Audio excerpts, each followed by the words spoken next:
So we're a couple weeks in, going through the chapter on policing and looking at policy, looking at how police perceive themselves in the community.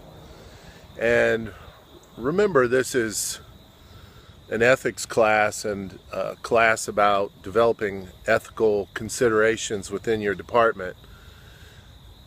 So there's lots of policy, procedures, how to present yourself to the community. But I'm here in South Cape right now, and I'm at a corner where a young man was killed this summer, and it was just up the street. Let me flip it around here. Okay, it was at this house here. There's even a cross in the front yard signifying where he was killed, on the porch holding a I think it was about a year-old child that he was babysitting, and he was mistaken for somebody else because of his dreads, and guy walked up on the porch and shot him in the head while he was holding the baby. So they placed a cross in the front yard of the house. Random activities, random things that happened, and the police had to deal with that porch full of blood, baby covered with blood, people screaming. Probably on this street that today is empty, probably, I'd say 200 people gathered. So screaming, yelling at everybody, wanting justice. So the police are absorbing all of that. As I come by here today, of course I see this sentiment written on the wall. Har har higgity.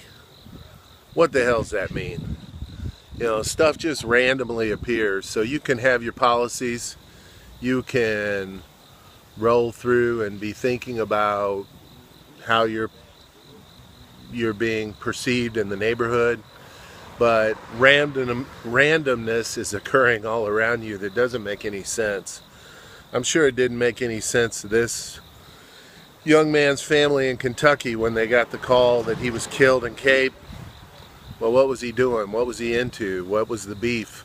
There was no beef. He just happened to be standing there and looking like somebody else. So we just need to remember that the external stress that comes in as we read this chapter and think about the research and the policies, there's also these tides that occur, these undercurrents and these things that happen that impact the officers' lives and the citizens' lives, that we're all basically on the same page, on the same street, trying to deal with stuff like this that appears on our walls.